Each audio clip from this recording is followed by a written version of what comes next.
আমার Facebook page খাইয়া দেওয়া হয়েছে, অনেকভাবে রিপোর্ট মারা হয়েছে। আমার পেজ যায় অবস্থায় ছিল অনেক দিন থেকে। কিছু কইলে কিছু লিখলে কোনটা যে ফেসবুকের কমিউনিটি স্ট্যান্ডার্ড ভায়োলেট করে সেটা বলা খুবই মুশকিল আছিল, বুঝবারই পারছিলাম না। এটা আমার নতুন পেজ, ফলো দিয়া লাইক কইরা পাশে থাকেন, ডেসক্রিপশন বক্সে লিঙ্ক দিয়ে দিতেছি। এই ফেসবুক পেজকে দ্রুতই আগের অবস্থায় নিয়ে যাইতে হবে, আপনারা না ফলো দিয়েন। বগুড়ার ফত্তালি বাজারে ঢোকার সময় গান গায়ে কিছু ফকির ভিক্ষা করেছিল, একটা সুর করেছিল খুব সুন্দর আর কি। ওরা করেছিল, ওরে আল্লাহ এই যে বাবা দয়া কইরা এনা ফলো দিয়া যান বাবা রে, ওরে আল্লাহ এই যে বাবা। এখন কথা হইতেছে যে কামটা করলো কে? আমার 50 টাকা কে নিল?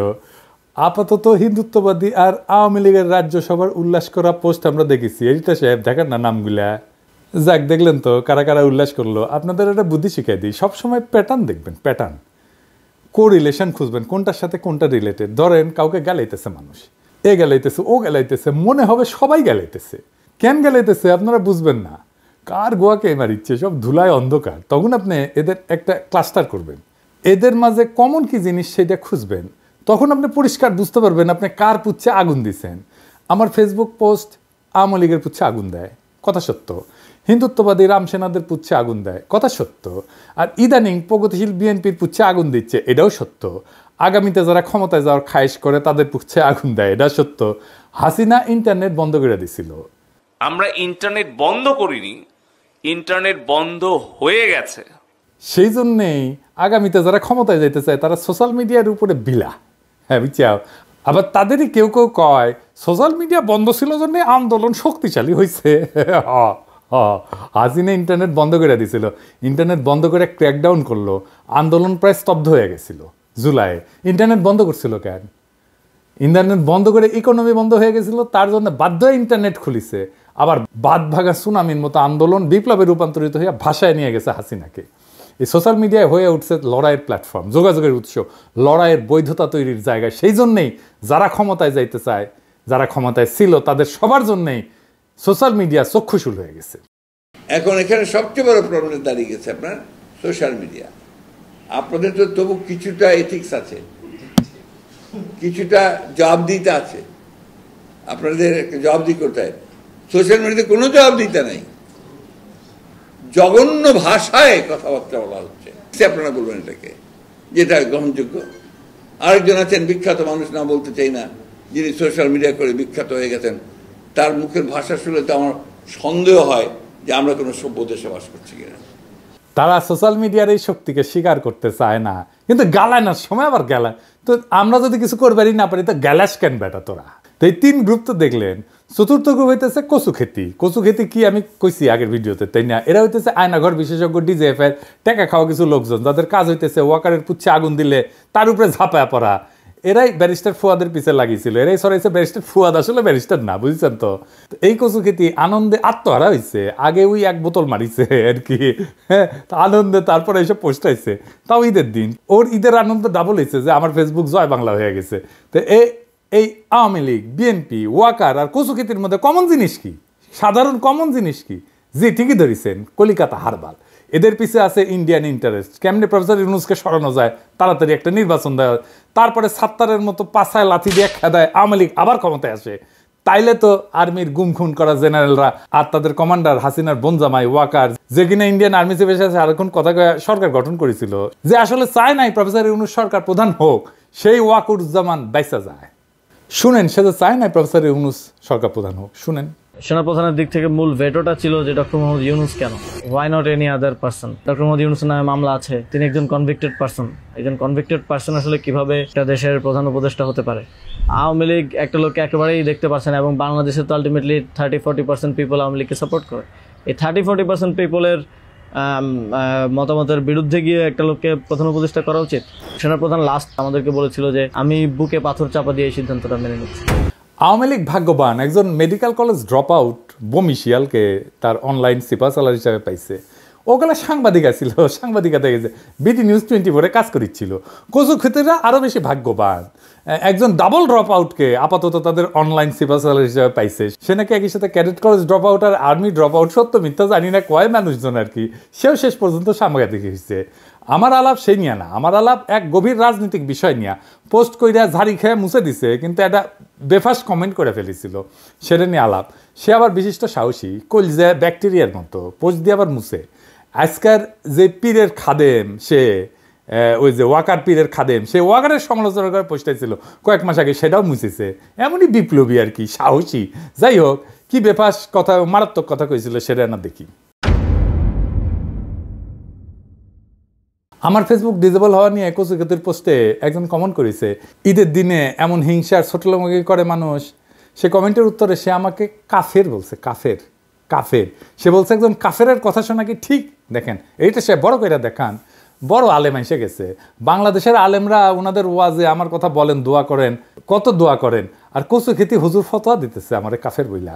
কারা বাংলাদেশের হিন্দুদের সেকেন্ড ক্লাস সিটিজেন ভাবতে বাধ্য করে? কারা আসলে হিন্দু বিদ্বেষী? এই তথাকথিত বাঙ্গু এলিট, যারা নিজেদের প্রগতিশীল, এনলাইটেন, আধুনিক বলে দাবি করে। বাংলাদেশে ইসলাম পছন্দ জনগোষ্ঠী না, হেফাজত না, জামাত না, সাধারণ মানুষ না, হিন্দু বিদ্বেষী এই বাঙ্গু এলিটেরা এই কচু খেতির কথার মানে বাংলাদেশের কোনো হিন্দুর কথা একজন মুসলমান শুনতে পারবে না, বা একজন মুসলমানের কথা একজন হিন্দু শুনতে পারবে না। একজন হিন্দু কোনো সমাবেশে বক্তব্য দিলে সেখানে কোনো মুসলমান যাবে না, মুসলমান কোনো বক্তব্য দিলে সেখানে কোনো হিন্দু যাবে না, হিন্দুকে মুসলমান বা মুসলমানকে হিন্দু ভোট দিতে পারবে না। কি ভয়ঙ্কর কথা! এই রাষ্ট্রে তাহলে থাকবে না। যখন একজন হিন্দু নাগরিক হিসেবে আপনি একজন মুসলমান নাগরিকের সাথে কোনোভাবেই এনগেজ হইতে পারবেন না, সেই সময় হিন্দু আর মুসলমান একসাথে রাষ্ট্র গড়ে একসাথে থাকতে পারে না। রাষ্ট্র হিসেবে বাংলাদেশ যেন দাঁড়াইতে না পারে, এটাই ভারতের আজন্ম চাওয়া। তারা সেই জন্যই ক্ষমতাবান করবে এমন মানুষদেরকে যারা মধ্যমেধার, যারা মনে করবে তাদের নিজের যেহেতু যোগ্যতা নাই, তাই ভারতের অনুগ্রহে আর 5 ক্ষমতা উপভোগ করি, সেই জন্য এই কচু খেতিদের খুঁজে পায়।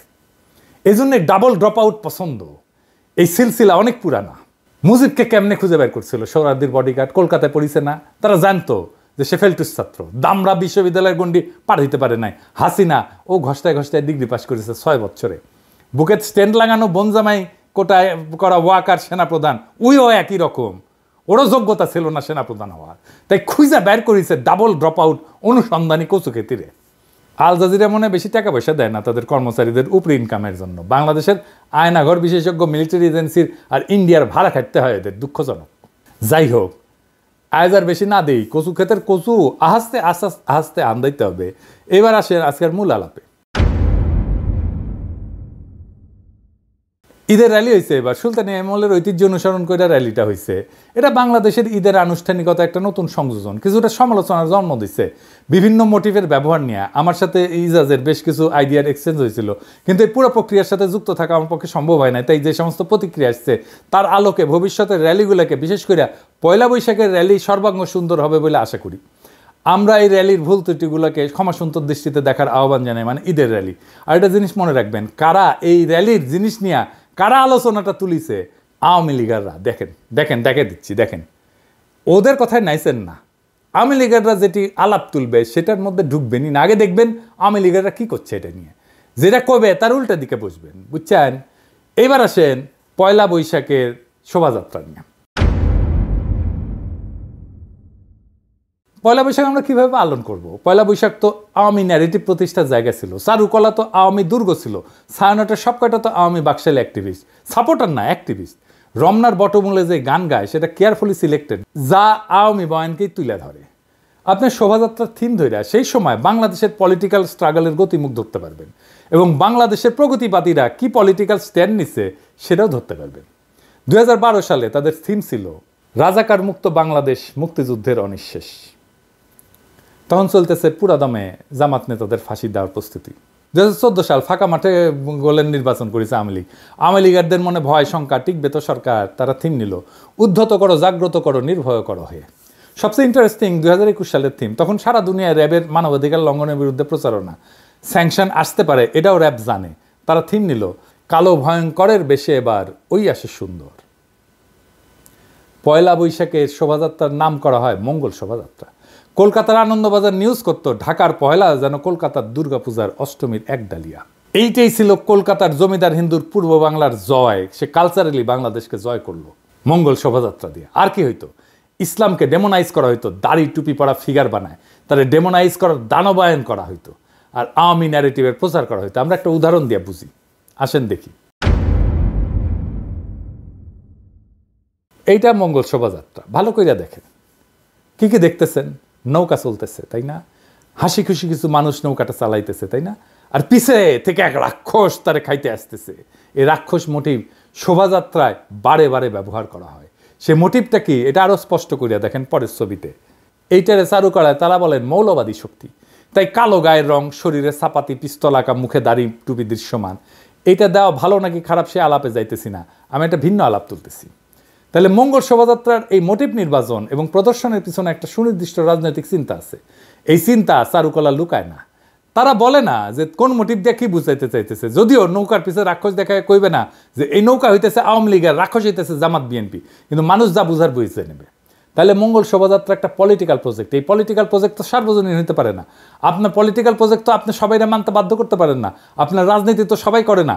এটা সোশ্যাল ইভেন্টও হইতে পারে না। সোশ্যাল ইভেন্ট হইতে সমাজ বানানোর নিয়ম মানতে হবে। সমাজ বানানোর সময় আমরা তো আমার মতের বিরুদ্ধে যে, আমার মতো নয় যে, তারে নিয়েও আমরা সমাজ গড়ি। সমাজ তো বিভাজন তৈরি করে না, সমাজ ঐক্য করে। সে ঐক্য করার কাজ তো আপনি মঙ্গল শোভাযাত্রা দিয়ে করতেছেন না। একজন মৌলবাদী হইলে কি তাকে আপনি সমাজে রাখবেন না? আপনি আসলে এই শোভাযাত্রা দিয়ে আপনার হাই মরাল পজিশন প্রজেক্ট করতেছেন, তবে আপনার পলিটিক্যাল অপোনেন্টের দানব বা রাক্ষস হিসেবে দেখাইতেছেন। যেই রাক্ষসের নির্মূল না করলে আপনার রূপকথা সার্থক হয় না। তাইলে এতদিন ধরে চালু করা কি করছে এই নির্মূলের রাজনীতির কালচারাল গ্রাউন্ড তৈরি করছে, ফ্যাসিস্ট শাসনের বৈধতা তৈরির কাজে। এটা কেমনে মহান কাজ হইল, এটা কেমনে আমার ঐতিহ্য হইল। এবার আর একটা দেখেন। এতদিন তো ওনারা খালি বেনে দুলে গাইছেন, তাপস নিঃশ্বাস বায়ে মুমূর্ষুরে দা উড়ায়ে, বৎসরের আবর্জনা দূর হয়ে যাক, অগ্নি স্থানে শুচি হোক ধরা। যা কিছু পুরাতন, যা কিছু জীর্ণ, সেটা আমাদের স্মৃতি, সেটা আমাদের ইতিহাস, তাই না? সেটা আমাদের আজকে আমরা হয়ে ওঠার ইতিহাস।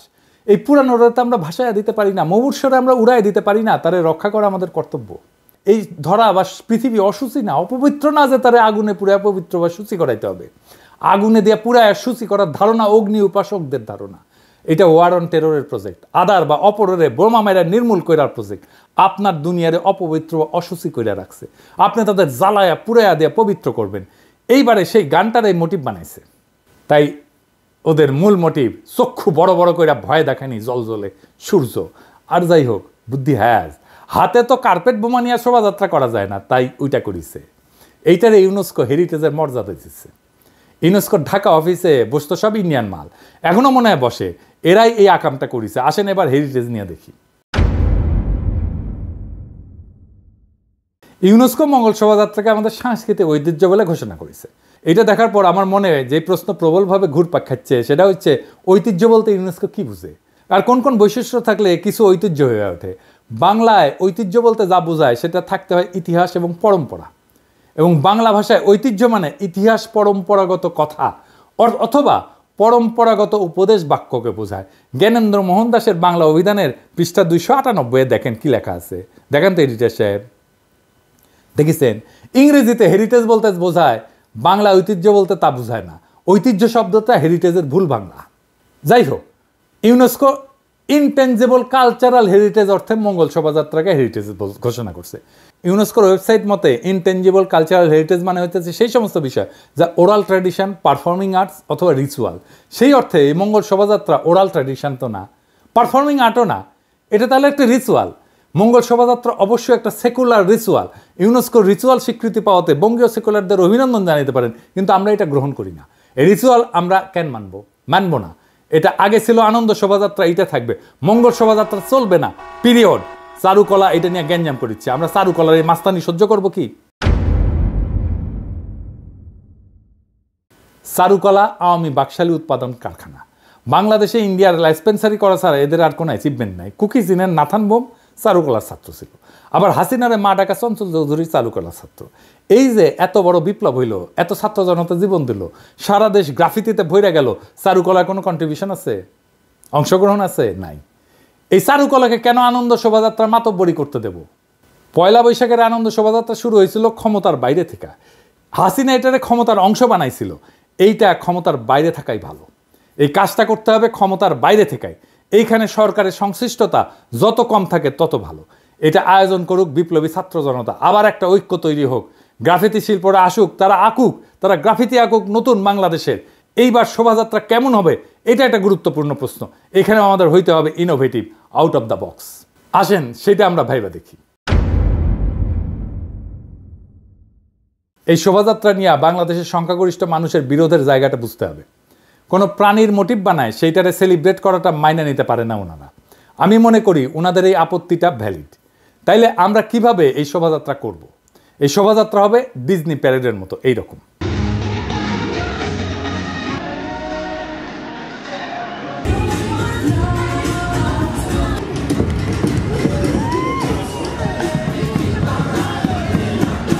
এই শোভাযাত্রার শুরুতে থাকবে বাংলা সনের প্রবর্তক আমির শাহ ফতেউল্লাহ সিরাজির নাম এবং প্ল্যাকার্ড নিয়ে একটা দল।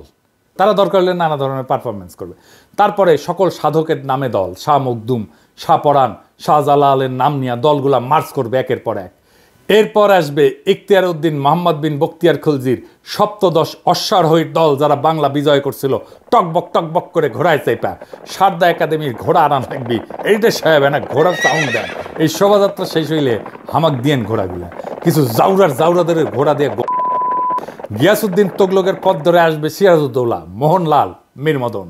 আসবে পলাশির যুদ্ধ, তিতুমির, ইসাখা, বারো ভুইয়া, সৈয়দ আহমেদ বেরেলভি, পাকিস্তান সৃষ্টি, ভাষা আন্দোলন, ৭১-এর বীরশ্রেষ্ঠরা, ১৯৯০-এর আইকনিক নূর হোসেন, বুকে পিঠে স্বৈরাচার নিপাত যাক গণতন্ত্র মুক্তি পাক লেখা, ৫ই মের গণহত্যা, নিরাপদ সড়ক আন্দোলন। এরপর সর্বশেষ ২০২৪-এর শহীদেরা আবু সাইদ, মুগ্ধ, ওয়াসিম, আনাস, রিয়াগোপ, মুগ্ধ সহ হাজার হাজার শহীদের ছবি নিয়ে যাত্রা। সবার নাম থাকবে সেখানে, সম্ভব হলে আহতদের এই শোভাযাত্রায় নিয়ে আসা হবে, সর্বোচ্চ সম্মান দেয়া। ব্যয়কুল আইলে শোভাযাত্রা শেষ হবে জিয়াফত দেয়া, সামাজিক জিয়াফত দেয়া। শোভাযাত্রা শুরু হবে ঢাকা বিশ্ববিদ্যালয় মসজিদ থেকে, শেষ হবে বাইতুল মোকাররমে। বাংলাদেশ ভেঙ্গে আসবে এই ইতিহাসের উৎসমুখে ফিরে যাওয়ার মহাযাত্রায়। পয়লা বৈশাখ কেবল বাংলা নববর্ষের সূচনা না, এটা আমাদের জাতির চেতনা, ঐতিহ্য এবং সংস্কৃতির মিলন মেলা। ইতিহাসের কঠিন প্রেক্ষাপটে দাঁড়ায় যখন আমাদের সংস্কৃতিকে বিকৃত করার অপচেষ্টা করা হয়, তখন পয়লা বৈশাখের শোভাযাত্রা আমাদের নতুন করে আত্মপরিচয় খুঁজে নিতে শেখায়। এই শোভাযাত্রা কেবল আনন্দের উৎসব না, এটা মুক্তির বার্তা, ঐক্যের প্রতীক এবং সামাজিক বৈচিত্র্যের উদযাপন। এটি আমাদের স্বাধীনতার চেতনা আর স্বকীয়তা বজায় রাখার সংগ্রামের প্রেরণা যোগাবে। পয়লা বৈশাখের আনন্দ শোভাযাত্রা যেন ক্ষমতার হাতিয়ার না হইয়া সাধারণ মানুষের সংস্কৃতির প্রতিচ্ছবি হয়। এটা হবে এমন এক উদযাপন যা বাংলাদেশের প্রকৃত ইতিহাস আর বীরত্বের কাহিনী তুলে ধরে। বৈশাখের বর্ণিল সাজে আমরা যখন নববর্ষকে বরণ করি, তখন মনে রাখতে হবে এই শোভাযাত্রার মূল সুর হলো আমাদের ঐতিহ্য আর মজলুম আত্মপরিচয়। নববর্ষের উৎসব হোক সকলের জন্যে আনন্দে, ঐতিহ্যে আর আত্মপরিচয়ের ইনকিলাব জিন্দাবাদ।